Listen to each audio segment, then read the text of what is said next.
गीता में अर्जुन को स्वयं भगवान कह रहे हैं कि उस परमेश्वर की शरण में जा, उसके लिए उन संतों के पास जा जो तत्वदर्शी हो।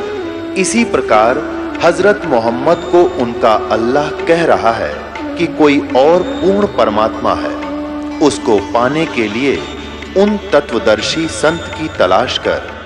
वो प्रभु कौन है, ये जानने के लिए कृपया अवश्य सुनिए जगत गुरु तत्वदर्शी संत रामपाल जी महाराज के अमृत वचन। तो उन्होंने उस महापुरुष की महिमा बताई है कि रामानंद जी और कबीर परमात्मा की जब गोष्ठी हुई तो रामानंद जी को परमात्मा सचखंड लेकर गए, सतलोक लेकर गए, शास्त्र स्थान दिखाया और बताया कि जो आपके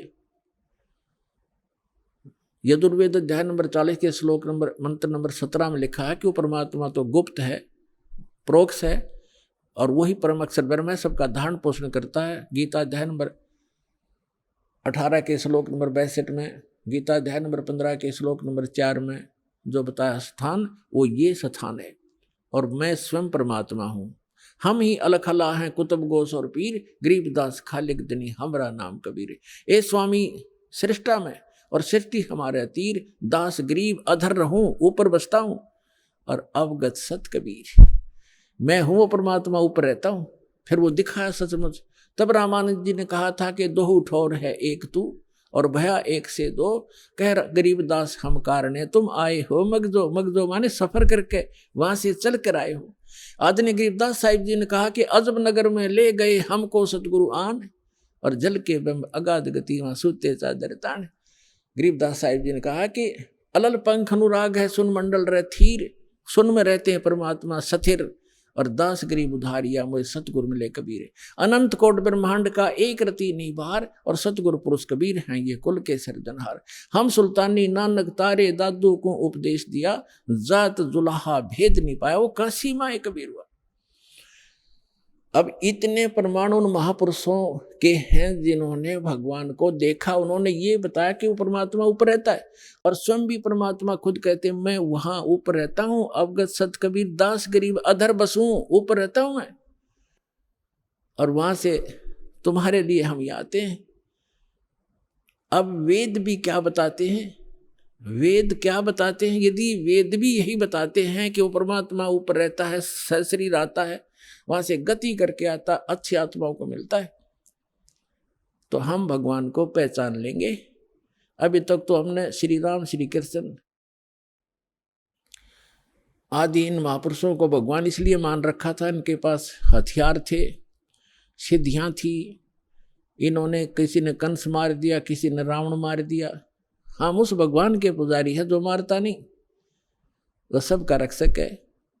कर्माधार पर छोड़ देता, जो जैसे करेगा वो भर लेगा, लेकिन वो मारता नहीं और मरता भी नहीं किसी से, उसको डर नहीं, हथियार रखता नहीं। इसलिए तो उस परमात्मा के पुजारी हैं जो कभी किसी को मारता नहीं। एक जुलाहा बनकर एक गरीब व्यक्ति की तरफ धारण पोषण, अपना पालन पोषण भी, निर्वाह भी स्वयं करते हैं। वो हमारे लिए एक लीला करते हैं, हमें एक गाइडलाइन देना चाहते हैं। बच्चों, ये एक आपका विद्यार्थी जीवन है, ये मनुष्य जीवन। और जैसे जो विद्यार्थी मनुष्य विद्या काल में और बकवाद करता है, सिनेमा देखता है, बढ़िया पेंट पुंट गाड़ के हैं और सैर सपट्टे को घूमता रहता है, बकवादें करता है, वो फेल हो जाता है। विद्यार्थी को विद्यार्थी की तरह रहना चाहिए, सब सिलेबस पूरा करते रहना चाहिए और अपना सिंपल ड्रेस जो हो सिंपल सी अपना रखनी चाहिए और उद्देश्य नहीं भूलना चाहिए। तो हम सभी अपना उद्देश्य भूल कर, जिसको भी मानव शरीर प्राप्त है, दो प्रकार से मानव शरीर प्राप्त होता है, आपको बता ही दिया। एक तो पूर्व जन्म के शुभ संस्कारों से मानव शरीर लगातार कई जन्म भी हो सकते हैं और एक केवल 84 लाख योनियों को भोगने के बाद टर्न वाइज मिलता है, यानी नंबर पे वो एक मिलता ही मिलता है। तो उसी पर आज सत्संग उसी पर चल रहा है। अब लास्ट में इसका निष्कर्ष थोड़े ही शब्दों में निकाल देंगे। तो हमारा मूल उद्देश्य इस मनुष्य जीवन का क्या है? जैसे एक विद्यार्थी का विद्या प्राप्त करके और जो उस यूनिवर्सिटी में, विद्यालय में जो वो मेहनत कर रहा है, स्टडी कर रहा है, उसका किया हुआ फल उसको फील्ड में मिलेगा। जैसे कोई डॉक्टरी कर रहा तो उसी सुविधा को वहीं खोजता रहा, स्टडी काल में, टाइम में, विद्या काल में, तो बच्चा फेल हो जाएगा, उसको कुछ नहीं मिलने का। तो वो जो वहाँ जैसे इंजीनियरिंग कर रहा है बच्चा, तो इंजीनियरिंग जो करके उस अपने फील्ड में जाएगा, वो सुविधा वहाँ की किए हुए की वहाँ मिलेगी उसको बाहर जा करके। तो आप जी मनुष्य जीवन प्राप्त प्राणी एक विद्यार्थी हो, और जो विद्यार्थी अपने दिग्भ्रष्ट हो गए हैं, उद्देश्य भूल चुके हैं, वो फिर बहुत दुखी होंगे। जैसे एक समय ये दास एक जूनियर इंजीनियर था, वहीं पर हमारे महकमे का कार्य भी चल रहा था और वहीं पर रोड का कार्य भी, B&R का कार्य चल रहा था। वहाँ एक व्यक्ति अपने बच्चों समेत, उसके बच्चे वहाँ मिट्टी में सो रहे थे, वहाँ वो टोकरियाँ मिट्टी डाल रहा था सड़क पर, और उसका सहपाठी था, वो वहाँ का एक्शन बना हुआ था B&R का, बिल्डिंग एंड रोड्स का। वो वहाँ आया, वो इंस्पेक्शन करके चला गया। तो उसके जाने के बाद वो व्यक्ति कहता है, मजदूर, वो क्या कहता है कि मेरे कर्म फूट गए, मेरे भाग फूट गए। मेरा ये सहपाठी था, मेरा क्लास फेलो था, ये इसका ये नाम है, ये उस गांव का है, हम एक स्कूल में पढ़ा करते थे उस दूसरे गांव में, और ये पट गया, देखो ठाठ कर रहा है, गाड़ी में चलता है, इसके बच्चे पंखों के नीचे सोते हैं और मेरे बच्चे मिट्टी में पड़े हैं, मेरे भाग फूट गए। मैं भी पढ़ लेता, शिक्षा ग्रहण कर लेता, तो मैं भी ऐसे मौज करता। तो यहाँ परमात्मा कहते हैं, आज 6 दिन पाछे गए और गुरु से किया ना हेत, अब पछतावा क्या करे, चिड़िया चुगी खेत। तो आज आप उस अतिथि में हैं जो भक्ति नहीं करते, और करते हैं तो शास्त्र विरुद्ध करते हैं, और इस मनुष्य जीवन पा करके जो साधना सत्य नहीं करते, वो बाद में ऐसे पछताएंगे जैसे वो मजदूर पछता रहा था। तो आप जी का जो यहाँ मूल कार्य है, मनुष्य जीवन प्राप्त प्राणी का पूरा सतगुरु प्राप्त करे और पूरा ज्ञान। अब पूरे गुरु का आपको पता नहीं था, आपको एक बालक को सभी पूरे नजर आते हैं, क्योंकि जो भी संत बना हुआ है उसने कुछ तो बाणी बुणी, कोई वेद मंत्र, कोई गीता मंत्र को कहीं ना कहीं से वो तो उसने कंठस्थ कर ही रखे हैं, और वो हमारे लिए बहुत भारी हो जाता है। जो लगातार संस्कृत बोल दे, को बड़ी बड़ी कथा सुना दे, हम न सोचे महापुरुष पढ़ा है तो बहुत गजब का। तो हमें ज्ञान नहीं था, तब हमें ज्ञान होगा, हमारे पास एक ISI मार्क का एक पैमाना होगा, फुट रूल होगा, हम तुरंत नाप लेंगे इसका साइज क्या है, हम उसको रिजेक्ट कर देंगे। अगर हमारे वेदों से नहीं मिलता उसका ज्ञान तो रिजेक्टेड है। तो मनुष्य जीवन प्राप्त प्राणी जो भक्ति नहीं करते और करते हैं शास्त्र विरुद्ध करते हैं, तो वो अपना जीवन नाश कर रहे हैं। जो विद्यार्थी और जो टीचर आउट ऑफ सिलेबस पढ़ाता है, पाठ्यक्रम से हटकर ज्ञान देता है, नावल सुनाता है, कोई फिल्मी स्टोरी सुनाता है, अपने जो पाठ्यक्रम से बाहर का जो ज्ञान है वो एग्जाम में काम नहीं आता। और एग्जाम में जो वही काम आएगा जिसने सिलेबस पढ़ रखा है, पाठ्यक्रम पढ़ा है। तो हमारा पाठ्यक्रम है 4 वेद, 18 पुराण और श्रीमद् भगवद गीता, कुरान और बाइबल। क्योंकि हम सभी मानव हैं, पूरे विश्व के हम एक ही परमात्मा के बच्चे हैं। जीव हमारी जाति है, मानव धर्म हमारा, हिंदू मुस्लिम सिख ईसाई कोई धर्म नहीं है न्यारा। हम केवल भगवान के लिए बंटते चले गए और भटकते चले गए। अब उसी परमात्मा ने आके हमें फिर इकट्ठा करने की चेष्टा की है, उस समय हम समझ नहीं सके क्योंकि हम अशिक्षित थे। अब हम शिक्षित हैं, सदग्रंथ हमारे पास हैं और तत्व ज्ञान दास को परमात्मा ने दे रखा है, ये आपके रूबरू कर दिया है। अब इसको आसानी से समझेंगे। अब जो प्रसंग चल रहा है, जिन महापुरुषों ने परमात्मा को देखा, उन्होंने बताया कि वो भगवान ऊपर रहता है, ऊपर, और वहां से चल कर आता है, हमें मिला, उसको मिला, ऐसे मिला, सारे प्रमाण है हमारे पास। अब वेद क्या बताते हैं उस परमात्मा के बारे में, वो क्या लीला करता है? यदि वेदों में भी वही प्रमाण मिल जाता है जो उन महापुरुषों को मिला जिन्होंने बताया कि मुझे भगवान मिले परमात्मा और सचखंड लेकर गए, मुझे वापस छोड़ा, वो है परम अक्षर ब्रह्म, वो कंप्लीट गॉड है। और वैसी ही लीला वेद बताते हैं, तो अपने आप समझ में आ जाना चाहिए। अग्रम अग्रम खत्म हो जानी चाहिए प्राणी की, और बिल्कुल हो जाएगी। और कहते हैं आंखों देख कर भी जो नहीं मानता, जानबूझ साची तजय और करे झूठ तने, ताकि संगत है प्रभु स्वप्न में बिना दे। इसे नालायक आदमी तो कहते सपने में भी नहीं मिला, जो आंखों प्रमाण देखकर फिर बकवास करता है, झूठ बोलता है, रामपाल ये करता है, कहाँ लिखा लिखा दिखाने लग रहा है, मैं सारे सदग्रंथ प्रमाणित कर रहा हूँ, सामने दिखा रहा हूँ, फिर भी कहता है, झूठ बोलता है, तो वो स्वार्थी और काल का पक्का दूत है। उस व्यक्ति का मुंह नहीं लागना चाहिए, उसकी बात नहीं सुननी चाहिए अपना सफल होने के लिए। आप जी को इतना स्पष्ट हुआ कि परमात्मा जब शिशु रूप धारण करके आता है दूसरी सतिथि में, 3 प्रकार से हमारा धारण पोषण करता है, हमारा कल्याण करने के लिए 3 प्रकार के शरीर में वो लीला करता है। एक तो सतलोक में रहता है, वहाँ तो बहुत तेजों में शरीर है, वहाँ से हल्का तेजपन रूप बना करके और दूसरे सतिथि में एक शिशु रूप धारण करके प्रत्येक युग में परमात्मा मिलते हैं, आते हैं, ऐसा लीला करते हैं। उनकी यही लीला परवरिश की लीला कुंवारी गांव से ही होती है। और तीसरी सतिथि में वो महात्मा साधु संत का रूप बना के कभी भी कहीं प्रकट हो जाते हैं और अपनी अच्छी आत्माओं को मिलते हैं, उनको ज्ञान समझाते हैं। उनके विषय में आपको बहुत बार बताया है कि किन किन महापुरुषों को वो मिले हैं, और उन्होंने फिर बताया कि हमको परमात्मा मिले अनंत कोट ब्रह्मांड का एक रति निभार, और सतगुरु पुरुष, पुरुष माने परमात्मा, भगवान, कंप्लीट गॉड, कबीर हैं, कुल के सृजनहार। अब वेद क्या बताते हैं परमात्मा की महिमा, क्योंकि परमेश्वर ने कहा कि वेद मेरा भेद है, मैं ना मिलूं वेदन के माही, और जौन वेद से मैं मिलूं वो वेद जानते नहीं, कि वेद मेरा भेद है, मेरी महिमा का गुणगान करता है वेद, लेकिन वेदों में वर्णित विधि से मैं मिल नहीं सकता, मेरी महिमा तो कंप्लीट है। लेकिन जिस वेद से, वेद माने ज्ञान से, तत्व ज्ञान से मैं मिलूं, वो ये चारों वेद जानते नहीं, इनमें वो ज्ञान नहीं है। उसका ज्ञान स्वयं ही परमात्मा ने आके बताया। अरे विश्वदास को भेज रखा है, लाभ उठाओ प्राणियों। ये देखो, अब आपको ऋग्वेद दिखाते हैं। ये है ऋग्वेद। ये कहाँ से प्रकाशित है? सर्वदेशी कार्य प्रतिनिधि सभा, महर्षि दान भवन, रामलीला मैदान, नई दिल्ली से। ये कौन इसके भाषा? आर्य भाषा भाषे, ये मुद्रक है। कमाल की बात है कि जो व्यक्ति परमात्मा को निराकार बताते हैं कि वेदों में निराकार लिखा, वो अनुवाद कर रहे हैं। कैसी अद्भुत लीला उस परम पिता की पुण्यात्माओं आप पर रहम कर रखा है। यदि इन वेदों में ये ना लिख रखा होता, अनुवाद नहीं कर रखा होता इन्हीं के द्वारा, तो ये कभी भी आपको ऊपर नहीं आने देते कि रामपाल दास साची कह रहा है। लेकिन वो तो अन्य प्रमाण बहुत से देता दास, और भगवान जो लीला करता वो करके दिखाते, प्रमाणित हो जाता, लेकिन और ज़्यादा समय लग जाता। ये भ्रमित करने वालों का दाव लगा रहता।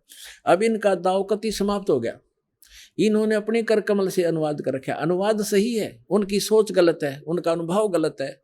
महर्षि दानंद ने सत्यार प्रकाश नामक एक पुस्तक का निर्माण किया है, रचना की है।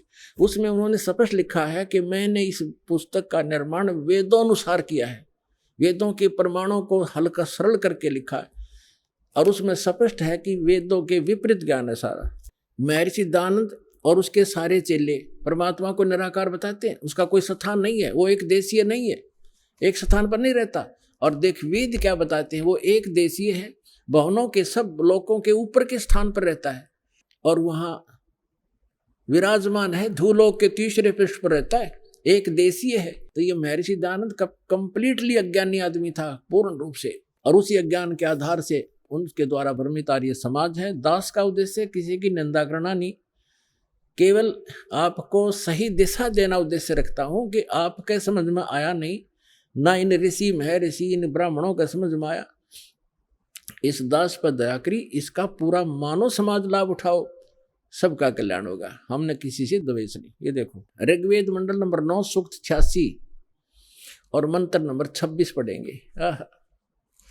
इसमें लिखा है कि यज्ञ करने वाले यजमानों के लिए परमात्मा, यज्ञ माने धार्मिक अनुष्ठान, करने वाले यजमान माने भक्त, साधना करने वाले साधकों के लिए परमात्मा सब रास्तों को सुगम करता हुआ उनके विघ्नों यानी संकटों को मर्दन करता है, नष्ट करता है, उनको पवित्र करता हुआ और अपने रूप को सरल करता हुआ। क्योंकि सतलोक में परमात्मा का रूप आपको बताया दास ने कि बहुत तेजो में है, अगर वो एज इट इज आ जावे यहाँ पर उसी तेजो युक्त शरीर से, जिसके एक रोमकूप में करोड़ सूर्य करोड़ चंद्रमा मिला दे, इतनी रोशनी तो हमारी चरम दृष्टि नहीं दे सकती। हम तो एक सूर्य को नहीं देख सकते, और वो तो करोड़ों सूर्य एक रोमकूप में इतना प्रकाश इतनी चंद्रमा मिला दे। तो इसलिए परमात्मा अपने रूप को सरल करके आते हैं। जैसे एक कक्ष में, कमरे में 1000 वाट का ट्यूब है, 500 की है, 100 की है और एक 0 की भी है, या 10 वोल्टेज की है। सब बंद करके एक 10 वाट की चालू कर दी या 5 वाट की, तो जितना आवश्यक प्रकाश उससे है वो हो गया, बाकी वो है विद्यमान, लेकिन वो प्रकाश ऑफ कर लिया। ऐसे वो परमात्मा का जो शरीर है इतना नूरी है, उसको कम करने के लिए वो अपने उस ऐसे स्विच ऑफ करके ओनली सिंपल सा प्रकाश युक्त शरीर यहाँ रख लेते। तो उसका प्रमाण यहाँ देखिएगा, ये पढ़ रहे हैं ऋग्वेद मंडल नंबर 9 सूक्त 86 मंत्र 26 पढ़ रहे हैं, 86 का 26।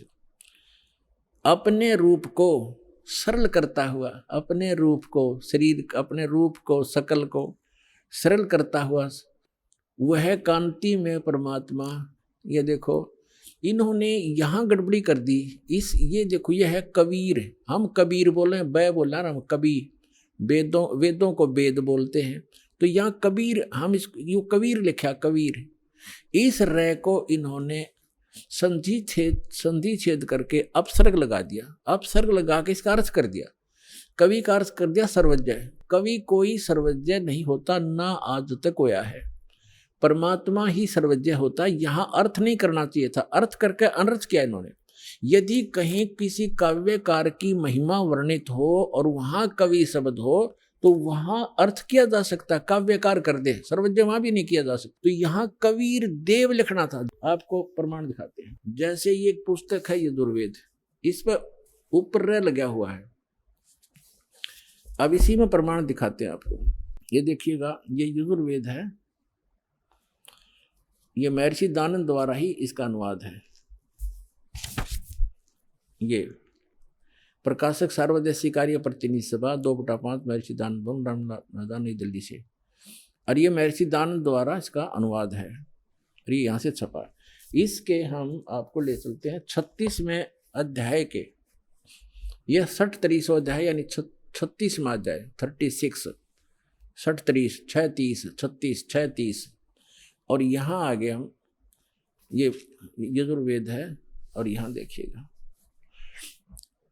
इसका प्रथम मंत्र है, इसमें लिखा है कि रचम वाचम प्रपदे मनो यजु प्रपदे, ये यजु शब्द है, इसका 2 अपसर्ग लगा रखे। अब इसका अनुवाद महर्षि दानंद जी ने यहाँ कर रखा है, देखिएगा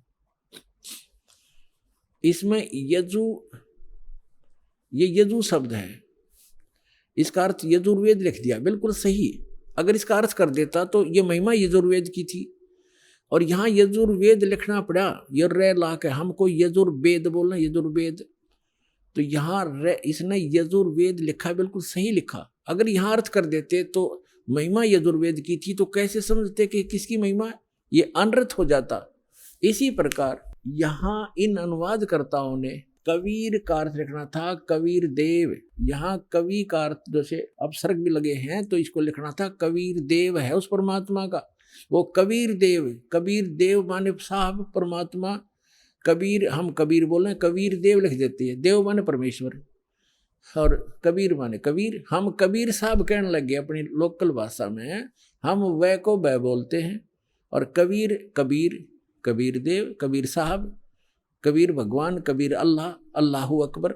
वेदों में उसको कबीर देव, अपनी मातृभाषा में वैसे लोकल लैंग्वेज में कबीर साहब, और कुरान शरीफ के अंदर उसको अल्लाहू अकबर यानी अल्लाह कबीर कहा है। ये है वही जो काशी में धानक रूप में रहा था।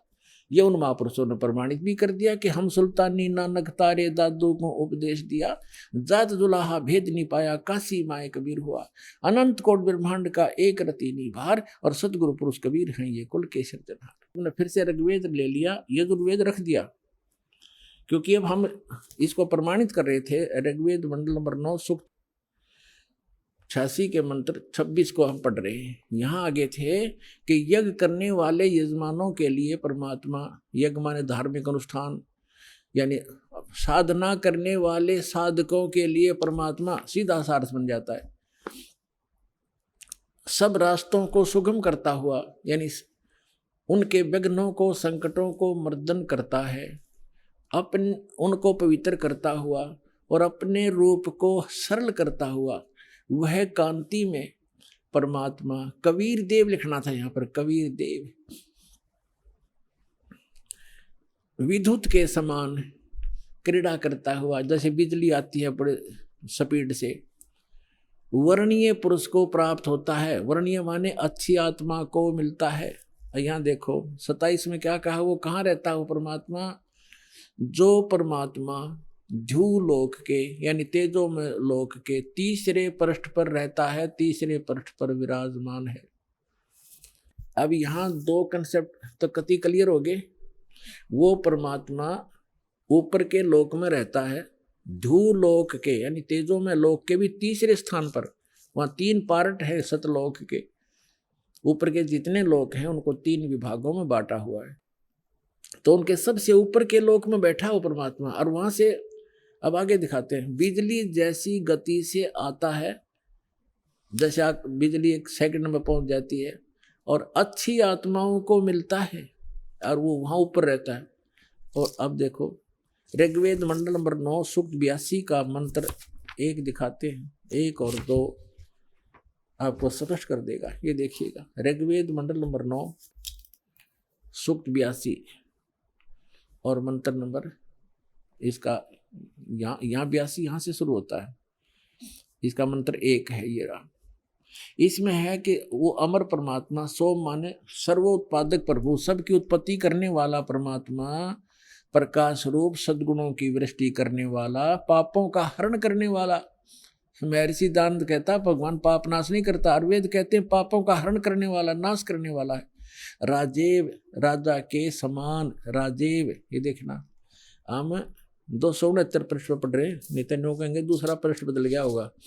अब 270 पे दिखाते हैं आप, ये 270। राजा के तो उधर पढ़ दिया समान, राजा के समान दर्शनीय है, दसम देखण योगा है, राजा के समान है देखने में। पृथ्वी आदि लोक लोकांतरों के चारों ओर शब्दमान हो रहा है। वह वर्णीय पुरुष को, अच्छे आत्मा, अच्छे भगत को, अच्छे व्यक्ति को, जो दृढ़ भक्त है, जो दृढ़ भक्त है, जो पक्के भक्त है, उनको पवित्र करता हुआ प्राप्त होता है, उनको मिलता है। जिस प्रकार विद्युत आकाशीय बिजली स्नेह वाले स्थानों को आधार बनाकर प्राप्त होता है, जैसे पहले वर्षा के दिनों में हमारे घरों में एक कांसी धातु होती थी, कांसी, उसके थाली बेले गिलास कटोरे हुआ करते थे। और हमारी दादी जी कहा करती थी हमारी माताओं से, चाची ताइयों से, कि बाहर जो थाली रखी होती, बेले रखे होते कांसी के, कहा करती इनको अंदर रखो, क्योंकि कांसी की धातु पर, थाली पर बिजली गिर जाती है आकाश की, क्योंकि उसका अट्रैक्शन होता है। तो यहाँ यही कहा है, वेद बता रहे हैं कि वो परमात्मा अपने उन पुण्य आत्माओं को ऐसे आधार बनाकर प्राप्त होता है, उसका अट्रैक्शन होता है उन अच्छी आत्माओं, दृढ़ भक्तों में। जिस प्रकार आकाशीय बिजली धातु विशेष पर अट्रैक्ट होकर उसी पर आधार बनाकर आती है। बता के कसर छोड़ दी, क्या कमी छोड़ दी वेद ने बताने में। अब आगे देखो, ऋग्वेद मंडल नंबर 9 सूक्त 82 का मंत्र नंबर 1 आपने पढ़ लिया। अब दो में क्या बताया है, किस लिए आता है वो? हे परमात्मन, उपदेश करने की इच्छा से आप, ओहो, यानी ज्ञान देने के लिए, यथार्थ ज्ञान देने की इच्छा से आप महापुरुषों को प्राप्त होते हैं। हो गया स्पष्ट कि जैसे आकाशीय बिजली आती है, गतिशील होकर के यहाँ आते हैं। और देखो ऋग्वेद मंडल नंबर 9 सूक्त 82 का मंत्र नंबर 3 में क्या कहा है, पवित्र यज्ञों में रक्षा से आप प्राप्त होते हैं। पृथ्वी आदि लोकांतरों में गति करते हुए, सर्वव्यापक नहीं, आप है, गति करते हुए, ये गलत लिखा है, इन अपनी सोच थोड़ी अड़ाई है। आप माने आप स्वयं गतिशील होकर विराजमान होते हैं। आप स्वयं गतिशील होकर वहां से चलकर आते हो, ऊपर धूलोक के तीसरे पृष्ठ में रहते हैं, वहां से गतिशील होकर के आप हमारे यहाँ पर आते हो, अच्छी आत्माओं को मिलते हो। अब और ऋग्वेद मंडल नंबर 9 और सूक्त नंबर 54 का मंत्र नंबर 3 दिखाते हैं, देखिएगा। ऋग्वेद मंडल नंबर 9 सूक्त 54 का और मंत्र नंबर 3। इसमें लिखा है कि सूर्य के समान जगत प्रेरक वह यह परमात्मा सोम स्वभाव वाला और जगत प्रकाशक है, और सब लोकों को पवित्र करता हुआ भुवनो ऊपरी तिष्ठति, भुवनो ऊपरी तिष्ठति, संपूर्ण ब्रह्मांडों के ऊर्ध्व भाग, ऊपर के भाग में भी नहीं, वहां वर्तमान है, वहां रहता, भी तो इसका आता ही नहीं, वहां रहता है अपने आत्मा। ऋग्वेद मंडल नंबर 9 सूक्त 20 और मंत्र नंबर 1 में क्या बताया है? ऋग्वेद मंडल नंबर 9 सूक्त 20 मंत्र 1 में, यो 20 मंत्र 1 में वह परमात्मा, यह लिखना कबीर देव, ये कवि नहीं, ये कबीर देव, ये ऊपर लिखा कबीर देव, इस रे को इन्होंने यहाँ कबीर लिखना था, कबीर देव, वो कबीर परमेश्वर मेधावी, यहाँ लिखना कबीर परमेश्वर है, वह परमात्मा कबीर देव है, कबीर परमात्मा वह कबीर देव है जो सबका रक्षक है, विद्वानों की तृप्ति के लिए ज्ञान को देता है। विद्वान यानी वही आकर के वो ऐसा ज्ञान देता जिससे बुद्धिमान लोग तृप्त होते हैं, संतुष्ट होते हैं, और सहनशील है, संपूर्ण दुष्टों को संग्रामों में यानी ज्ञान के युद्ध में तिरस्कृत करता है, सबको पराजित कर देता है अपने तत्व ज्ञान से।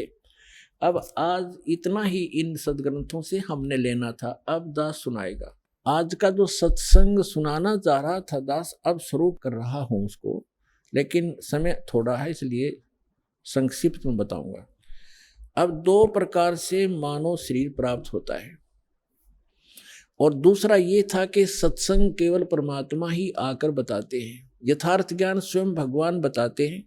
तो वो परमात्मा 600 वर्ष पहले आए थे, उन्होंने यथार्थ ज्ञान दिया, और वो अच्छी आत्माओं को मिलते हैं और उनको फिर यथार्थ ज्ञान से परिचित कराते हैं। उसके लिए परमेश्वर ने स्वयं कहा है, चारों युग में मेरे संत पुकारे, कूक कहा हम हेल रे, हीरे माणक मोती बरसे, ये जग चुगता ढेल रे।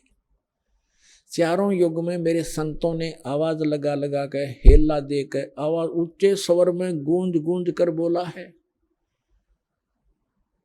और हमने भी चारों युग में मेरे संत पुकारे, मेरे संत जो मुझसे परिचित हुए, और कूक कहा हम हेल रे, हमने सब जगह आवाज लगा लगा कर ढोल के डंके पर कहा कि तुम साधना गलत कर रहे हो, तुम अपने ग्रंथों से परिचित नहीं हो बच्चों, हम जो ज्ञान दे रहे हैं ये मोक्षदायक है, तुम्हारा पाप नाश करेगा, तुम्हें सुख देगा। तो जो यथार्थ भक्ति मार्ग रूपी हीरे मोती लाल वो तुमने स्वीकार नहीं किए, और आन उपासना शास्त्र विधि त्याग कर मनमानी पूजा करके वो कंकर पत्थर इकट्ठे कर लिए जो जिनकी कोई कीमत आगे नहीं मिलनी आपको। तो यहां बताते हैं, चारों युग में संत पुकारे, कूक कहा हम हेल रे, और ये सत साधना मोक्षदायक ज्ञान और भक्ति रूपी हीरे माणक मोती बरसें, ये जग चुगता ढेल रे। हमरा ज्ञान किन्हें ना सुनिया, और पर भी लेन जात है दुनिया। हमारा ज्ञान कोई सुनता नहीं, और वहाँ पर भी में नहाने जाते हैं उस तालाब में जहाँ इन शास्त्र विरुद्ध ज्ञान देने वाले साधकों ने, संतों ने मिसगाइड किया हुआ है। वहाँ कुंभ का मेला लगेगा, उस तालाब में नहाने से मोक्ष हो जाएगा। आपसे पहले तो कछुए, मछलियाँ, मेंढक रहते हैं, वो मुक्त हो जाते हैं, आपसे पहले उसके अंदर ही पड़े हैं वो। अरे बोले आदमियों, है कहीं गीता जी में लिखा कहीं पर ये जा करके पर भी लेकर आओ, या कोई अन्य मंत्र जाप करो, या श्राद्ध निकालो? बल्कि मना किया है श्रीमद् भगवद गीता में 9वें अध्याय के 25वें श्लोक में कहा है कि जो भूत पूजते हैं वो भूत बनते हैं, जो देवों की पूजा करते हैं देवलोक में जा करके उनके नौकर लगते हैं, वहां चले जाते हैं, और जो पितर पूजते हैं वो पितर लोक में चले जाते हैं, और मेरे पूजने वाले मुझे प्राप्त होते हैं, यानी ब्रह्मलोक में चले जाते हैं। और फिर वो 18वें अध्याय के 62वें श्लोक में कहता है कि उस परमात्मा की शरण में जा जिसकी कृपा से तो परम शांति को, सनातन परम धाम को प्राप्त होगा। तो कहीं पर भी पूरी श्रीमद् भगवद गीता में ना कोई तीर्थ, ना व्रत और ना ही किसी अन्य उपासना का प्रमाण है। तो हमने शास्त्र विधि अनुसार साधना करनी है, जो हमारे सदग्रंथ बताते हैं। सदग्रंथों में आपको पहले भी बता दिया कि जो वेद हैं, चारों वेद, ये गॉड गिवन है, लेकिन पांचवा वेद गुप्त था, इसने छुपा दिया। उसमें कंप्लीट कोर्स था, पूरा मोक्ष मार्ग था, पूरा ज्ञान था, वो नहीं रखा तो परमात्मा स्वयं आकर वो ज्ञान देते हैं। उस ज्ञान के अंदर ये पूरा कोर्स है मोक्ष प्राप्ति का, यहाँ के सुख प्राप्ति का, आपके संस्कार में, प्रारब्ध में, आपकी किस्मत में लिखे हुए पाप को टालने का। ये साधन वालक ने वर्णित किया है, जो दास के पास उपलब्ध है, इसको प्राप्त करो। अब जो सत्संग आज सुनाना चाह रहा था दास, उसकी अब भूमिका बनी है 2 घंटे में। अब 2 प्रकार से मानव शरीर प्राप्त होता है। एक तो पूर्व जन्म के संस्कार, जिनके शुभ संस्कार होते हैं, उनको लगातार कई मनुष्य जीवन भी मिल जाते हैं। लेकिन उन जब कभी पुण्य संस्कार कभी कब बनते हैं, जब परमात्मा तीसरी सतिथि का रूप धारण करके कभी किसी क्षेत्र में प्रकट होते हैं और वो अपनी किसी प्यारी आत्मा को यथार्थ ज्ञान बता जाते हैं। उसके कारण फिर आसपास के क्षेत्र में वो ज्ञान कुछ समय तक ठीक चलता है। तो वो पुण्य आत्माएं भक्ति से युक्त हो जाते हैं और फिर वो लगातार कई जन्म भी प्राप्त कर लेते हैं। उन जन्मों में यदि संत नहीं मिला पूर्ण, तो वो पूर्व जन्म की अपनी जो किस्मत की जो भक्ति कमाई है उसका नाश करके चले जाते हैं। उनको सुख तो होता है पहले जन्म की कमाई से, और वो सोच रहे हैं कि हम जो साधना करें इसी से सुखी है। तो ये भ्रमणा उनको बनी रहती है। तो जितने आज दास देख रहा है, राधादास स्वामी, धन धन सतगुरु, जय गुरुदेव, आसाराम, सुधांशु जी, ये जितने भी कृपालु, ये क्या नाम है, कुमार स्वामी, जो 10-10, 15-15, 20-20, 30-30, 40-40 वर्ष से इनके पास रहे, जब तक इनके पुण्य पुछले पूर्व जन्म के चले तो ये सुखी नजर आवे थे। साधना वो गलत कर ही रहे थे। अब उनकी ऐसी दुर्गति हो रही है, रो रो कर आ रहे हैं। ये सतपाल जी के पुजारी और ये बालेश्वर के पुजारी, अंसा देश वाले, अब ये रोते हैं आकर के। एक अध्यापक कहता, मैं पैसे से अध्यापक हूँ और मेरा इकलौता पुत्र था, मैं सतपाल का चेला था, 40 वर्ष से वहां लगा हुआ था। इकलौता पुत्र की मृत्यु होगी और उस दिन से टक्कर मार के रो रहा हूं। आपका ज्ञान सुना, नास्तिक हो गया था, विश्वास उठ गया था भगवान से। आपका ज्ञान सुना, सत्संग सुना, फिर एक किरण फिर से जागी है कि है भगवान कहीं पर। हम साधना गलत करके दुखी हो गए। जब तक हमारे पुण्य चले हम सुख महसूस करते रहे, और जब हमारे ऊपर पापों का दौर शुरू हुआ, उस साधना ने कोई प्रोटेक्शन नहीं किया। तो पुण्यात्मा सभी ऐसे भ्रमित है। तो जो मानव शरीर प्राप्त प्राणी है वो 2 प्रकार से हैं। एक तो ऐसे आपको बता दिया, तो वो भटकते रहते हैं भगवान के लिए, कहीं ना कहीं वो बैठ ही नहीं सकते। तो अब आपका जो जन्म है मनुष्य जीवन का ऐसे समय में हो गया, यदि अब जन्म ना होता तो पहले की तरह आप भी भटक कर चले जाते। आज से 10 वर्ष पहले कोई मर गया तो वो गया अपना जीवन नष्ट करके। तो आपका जो मनुष्य जीवन हुआ है, धन्य आपके माता पिता जिनसे जन्म हुआ है। आप तो भक्ति पर लगे लगाए हो, आपको तो बहुत थोड़े से समय में समझाया जा सकता है। और दूसरी प्रकार के जो 84 लाख योनियां भोग करके मानव शरीर प्राप्त किए हुए हैं, तो वो क्या करते हैं, उनको आप कितना ही कोशिश करो, वो ठीक है परिश्रमी भी होते हैं, क्योंकि पहले पशु पक्षी बनकर सारा दिन परिश्रम में लगे रहते थे रोजी रोटी के लिए। एक चींटी है, सारा दिन एक कण की आवश्यकता पता नहीं कितने चक्कर काटती है एक कण के लिए, एक पल की चैन नहीं। तो उनका स्वभाव ये होता है कि माया के लिए संघर्षशील रहते हैं, भक्ति के लिए कहते हैं तो कहते हैं मुझे समय नहीं, और भक्ति सुनाना चाहते हैं तो उनके गले उतरती नहीं, उठकर चले जाते हैं। तो क्या बताते हैं, कबीर साहब कहते हैं, कबीर पिछले पाप से हरि चर्चा ना भावे ना सुहावे, कहूंगे कह उठ चले ना और बात चलावे। जो पूर्व जन्म के संस्कारी प्राणी नहीं होते हैं या जिनके पाप कर्म अधिक बढ़े हुए होते हैं, उनके सामने सत्संग की चर्चा की जाती है भगवान की, तो उसके 3 लक्षण हैं। जो भक्तिहीन कर्महीन प्राणी होता है, कबीर साहब कहते हैं, कबीर पिछले पाप से हरि चर्चा ना सुआवे, और कहूंगे चर्चा चलते लटके लेगा, और ना कोई और चर्चा शुरू कर देगा। अच्छा सुन, एक बात सुन मेरी, वो फलाना काम वैसे था, वो जैसे आप कोशिश करते हो कोई रिश्तेदार भाई बहन मित्र को चर्चा सुनाते हो, 2 सेकंड सुनता है, फिर वो ध्यान ऐसे ऐसे रहता, ऐसा है ना वो एक काम जो आप वो ऐसे होगा, उसको ऐसे होगा, आपको भी डिस्टर्ब कर देगा, आप बताना चाहते हो। और तीसरा कहते हैं, फिर मुझे काम याद आ गया, फिर मिलूंगा, उठ कर चल जाएगा। कबीर भगवान बताते हैं कि कबीर पिछले पाप थे, जिनके पाप घने बढ़ गए, हरि चर्चा ना सुआवे, अच्छी नहीं लगेगी, और कहूंगे कह उठ चले ना और बात बनावे। तो ये उस व्यक्ति के लक्षण हैं जो पिछले जन्म के पापों से ज्यादा ग्रस्त है। सीधा ही वो 84 लाख प्रकार के प्राणियों से, पशु पक्षियों की योनि से प्राप्त सीधा मनुष्य जीवन प्राप्त किया है।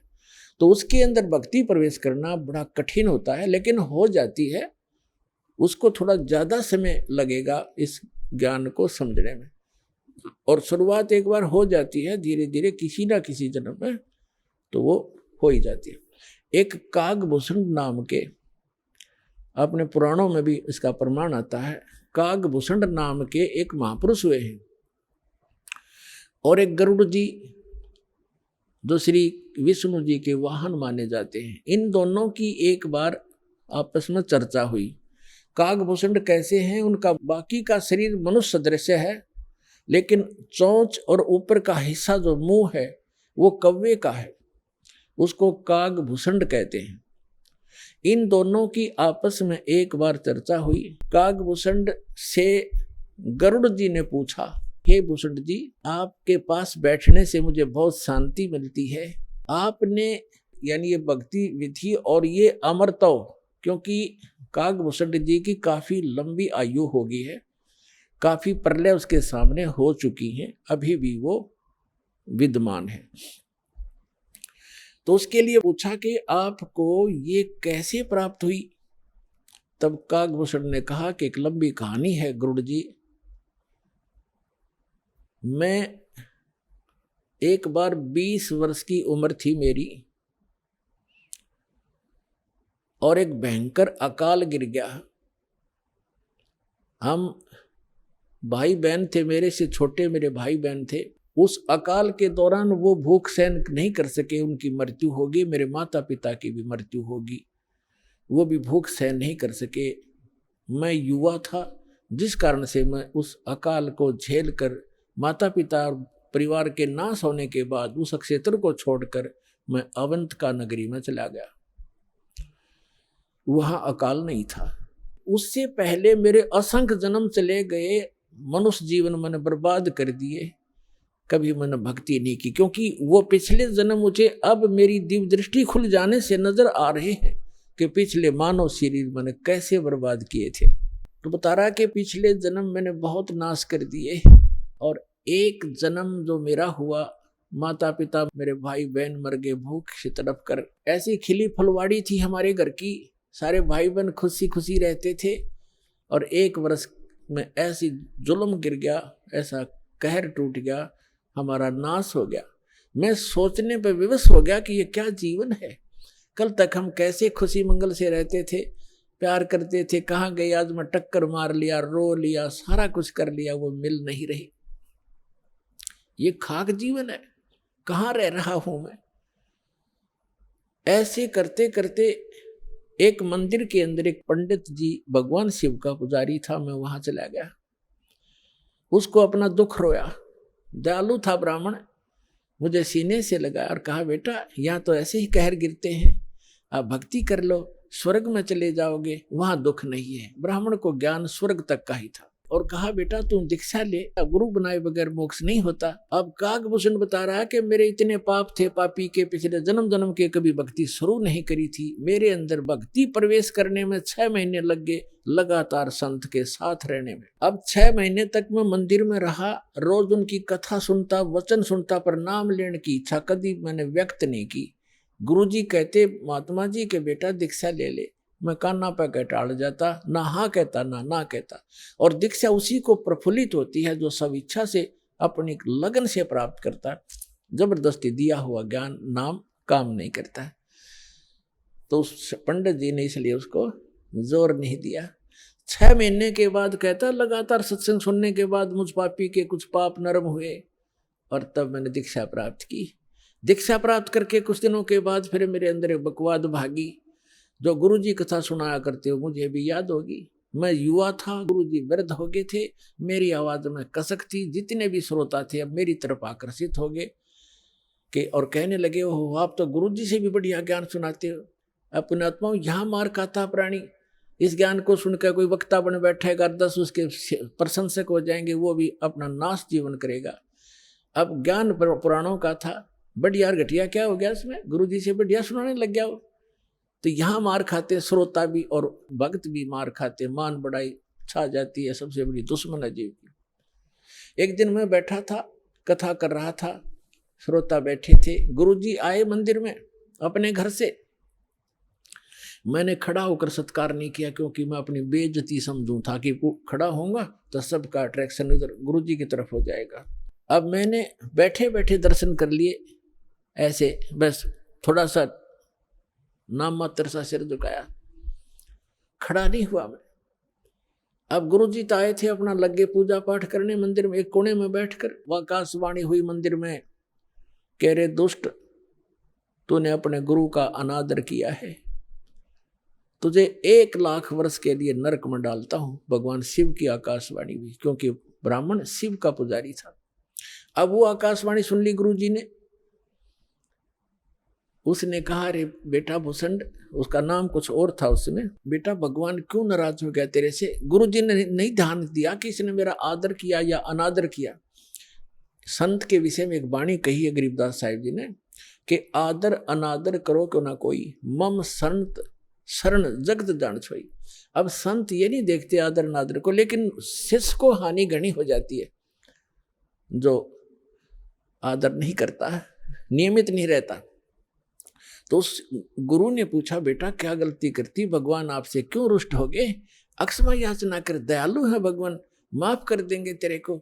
और खुद भी अर्ज की, हे भगवान बच्चा है आपका, गलती होगी, बालक है, क्षमा करो।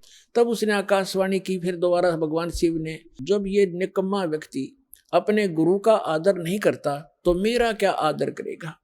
गुरु एक रिहर्सल करनी होती है गुरु जी को भगवान की तरह मानकर, क्योंकि हम जैसा व्यवहार गुरु जी के यहाँ कर रहे हैं तो परमात्मा इस रूप में आपको वहां ऊपर जा करके आपकी परीक्षा लेगा। एक स्थान है मानसरोवर पर, तो वहां जो जैसा भाव आपका यहाँ वैसा वहां होगा, जैसे सोपन में होता है। तो वहां से वापस आने के बाद फिर आप बहुत युगों तक वहां नहीं जा पाओगे। इसलिए एट प्रेजेंट आपने गुरु जी के साथ ऐसा व्यवहार करना चाहिए, ऐसा बोलना चाहिए जैसे हम भगवान से कर रहे हो। तो इस प्रकार ना करने से तब उसने कहा कि इसने आपका अनादर किया, आपका नहीं मेरा अनादर किया, इसको 1 लाख वर्ष तक नरक में डालूंगा। फिर काफी समय तक हाथ जोड़े रहा ब्राह्मण, आपका बच्चा है, बख्श दो दाता, बालक है, गलती होगी, अरे तो भी मांग माफी बच्चे, माफी मांग। लेकिन फिर आकाशवाणी हुई कि मेरा वचन ना खाली जाई, यम के लोग चलो रे भाई। अब काकभूषण कहता है कि मेरी मृत्यु होगी, मैं नरक में डाल दिया गया 1 लाख वर्ष तक। लेकिन थोड़ी बहुत जो कलम चढ़ी थी, थोड़ी बहुत भक्ति प्रारंभ की थी प्राथमिक, उसका लाभ मिला। अगले जन्म में मुझे मनुष्य जीवन मिला, 1 लाख वर्ष नरक भोग गए। मनुष्य जीवन मिला तो मैंने एक लोमस ऋषि के साथ वाद विवाद कर दिया, उसने मुझे श्राप दे दिया, अरे चंडाल तो चंडाल के घर जन्म हो तेरा, वाद विवाद करता है। तो काकभूषण कहता है कि गुरु जी मैंने दुख नहीं माना संत के उस कुवचन का, और उसने श्राप दे दिया। मैंने हाथ जोड़कर ये कहा कि हे महर्षि जी, दास पर गलती बन गई, मैं नीच व्यक्ति हूँ, मैं कर्महीन हूँ, तभी तो ऐसी भाषा में आपके सामने बोल गया, मेरा दुर्भाग्य था। एक दया करियो दयालु कि मैं किसी जन्म में से चंडाल का पैदा हूँ, पर आप भगवान की भक्ति ना भूल पड़े, ये दया करते मुझे। तो ये आशीर्वाद दे दिया लोमस ऋषि ने। तो सारी कथा बताता है कि फिर मैं क्या हुआ, एक काग के घर जन्म हुआ मेरा, जैसे ब्रह्मा जी हैं, इनका हंस वाहन है और हंस के साथ एक हंसनी कंपलसरी होती है। तो ब्रह्मा की जो पत्नी सावित्री है वो हंसनी जब रथ पर आई, यानी गर्भवती होने की स्थिति में आई ऋतु पर, तो काग चंड के पास ले गई, कौवा के देवलोक में। उससे मिलन होने से कागभूषण की उत्पत्ति हुई।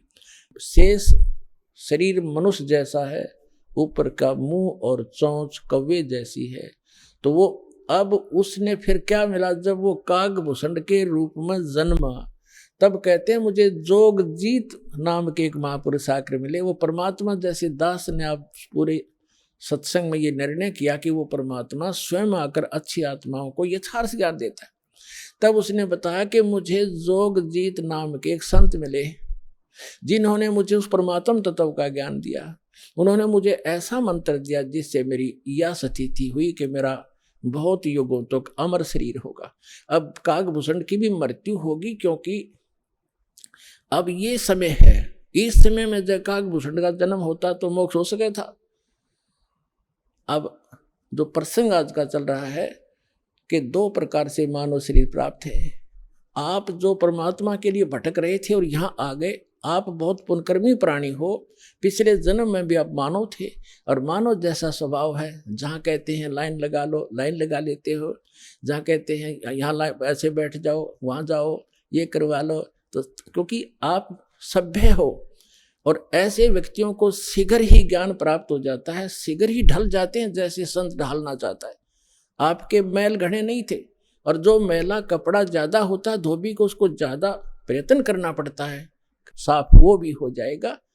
तो इस प्रकार स्थिति है। जो दूसरी टाइप के व्यक्ति हैं उनके ऊपर भी रजा होगी, क्योंकि जगह जगह भगवान की चर्चा चल रही है, टीवी चल रहे हैं।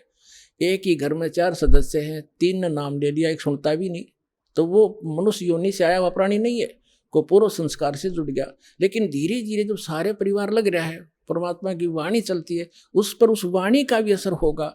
और आज पूरा विश्व परमात्मा के चरणों में एक बार आएगा और सबका कल्याण होगा, चाहे किसी प्रकार जन्म हुआ हो। बोलो सतगुरुदेव।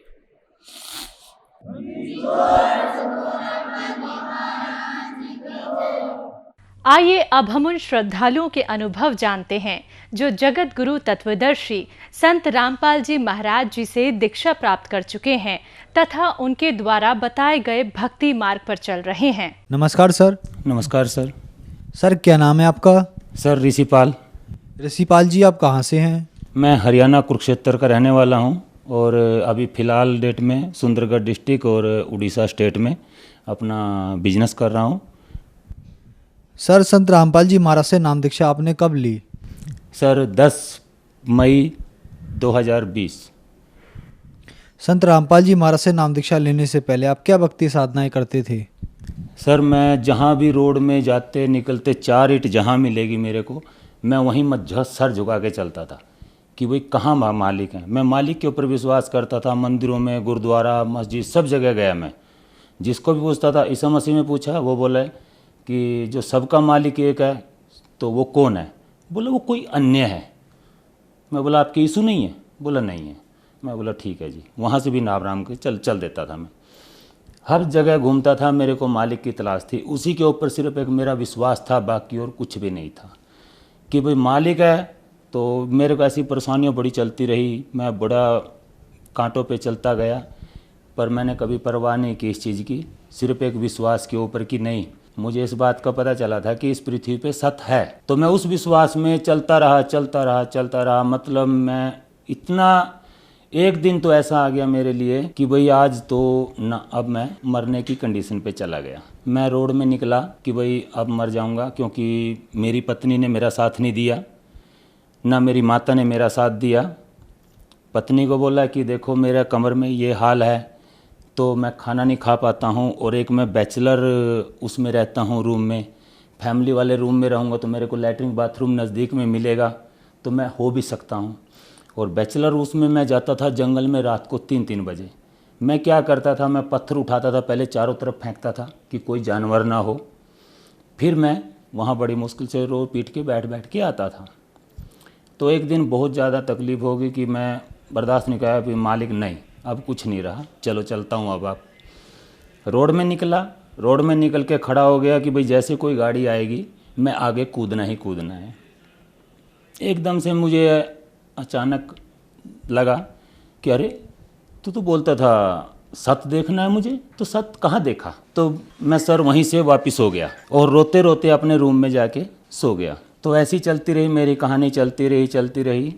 तो फिर मेरे को मेरी बहन है, उन्होंने संत रामपाल जी महाराज से दीक्षा ली हुई थी। तो उन्होंने मेरे को बोला कि भाई एक बार आप संत रामपाल जी महाराज का एक बार सत्संग सुन लो, तो आपको जो लगेगा तो थोड़ा बता देना, आप किसी चीज़ पे विश्वास तो करते नहीं हैं। क्योंकि मेरी सासू माँ मेरे को राम रहीम वहाँ लेके गई, वो बोली थी कि मैं तो जब सूखना की थी शादी जैसे करूँगी तो मैं आप गुरुजी के दीक्षा दिलाऊंगी। तो मैं उस टाइम तक क्या गुरु होता है या गुरु के बिना मुक्ति नहीं है, ये अभी सीखने को मिल रहा है मुझे, पहले उस चीज़ का कोई ज्ञान नहीं था। जैसी मेरी सासू माँ लेगी, मैं बोला उसकी श्रद्धा है, उसने सूखना की है, चलता हूँ। तो हम वहाँ गए धन सतगुरु के आश्रम में, राम उसमें, क्योंकि मुझे विश्वास ही नहीं है उसकी बातों में। जो वो सुना रहा था ना, वो तो खुद मैं पब्लिक को बोलता हूँ कि भाई ऐसा इंसान होना चाहिए, ऐसा चलना चाहिए। बाकी तो जो परमात्मा का ज्ञान है वो तो उससे मिला ही नहीं था मुझे, जो मैं चाहता था, जिसकी मुझे खोज थी कि सबका मालिक एक बता रहे हैं। भाई सबका मालिक एक है, वो कौन है। सर फिर आप संत रामपाल जी महाराज की शरण में कैसे आए?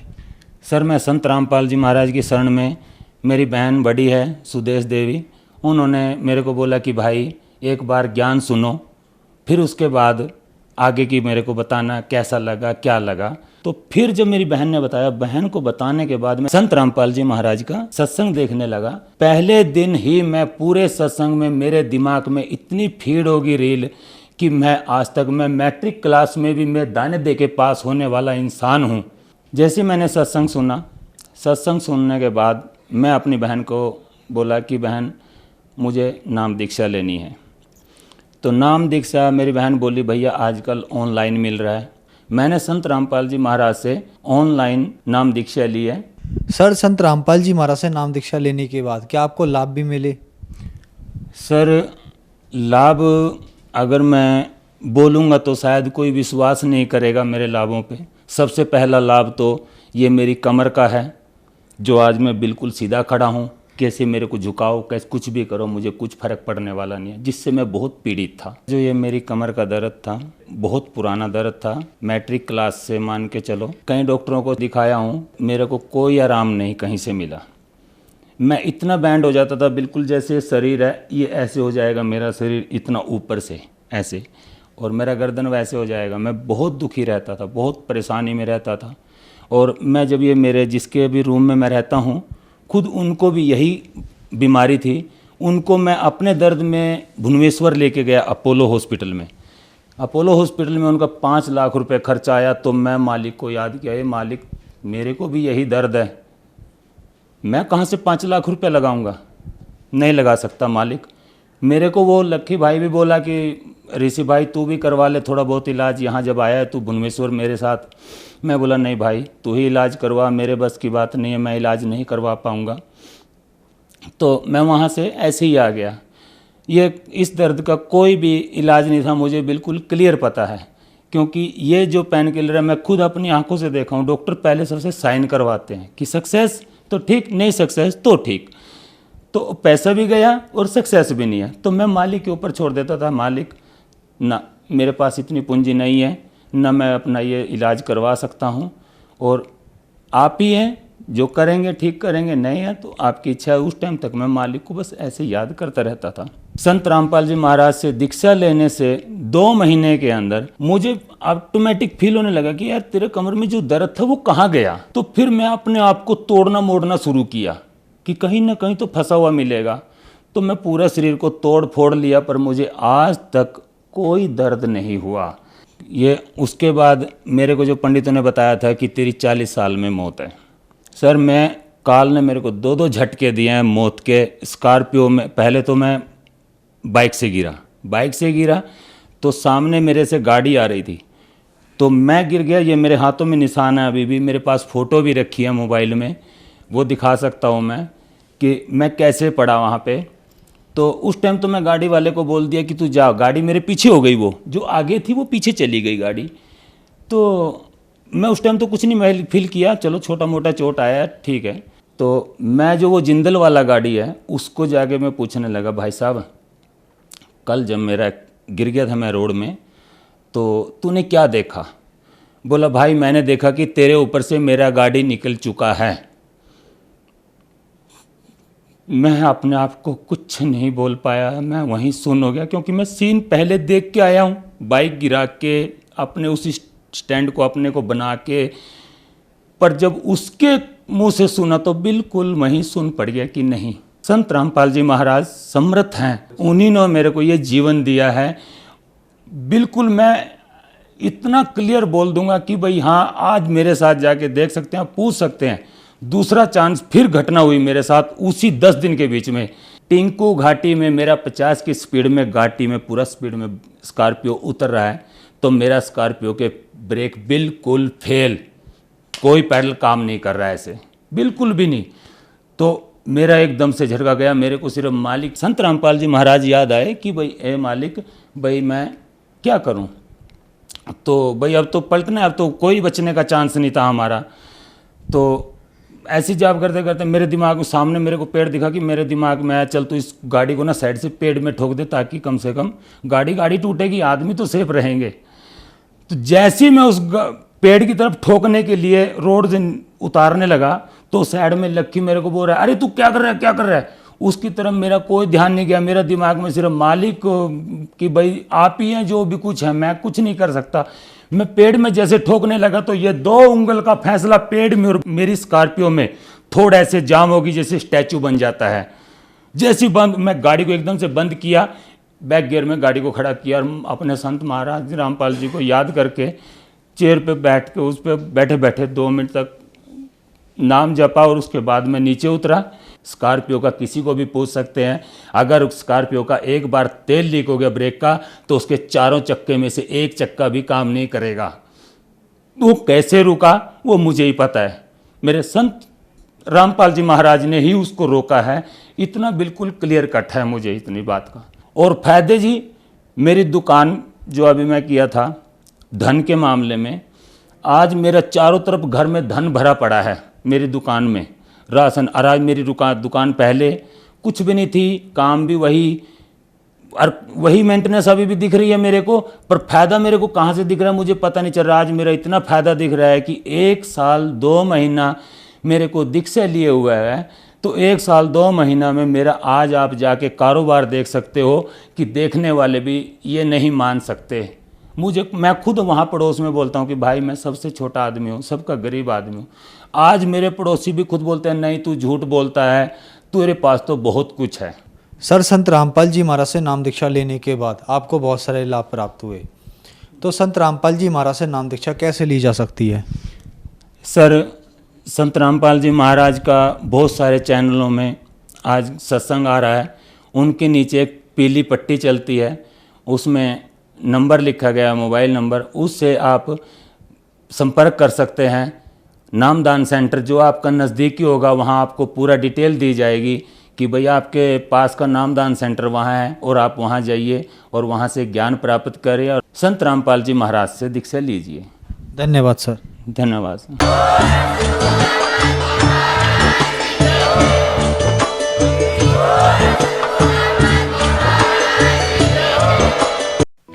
आप सुन रहे थे जगत गुरु तत्वदर्शी संत रामपाल जी महाराज के मंगल प्रवचन। अधिक जानकारी के लिए संपर्क करें।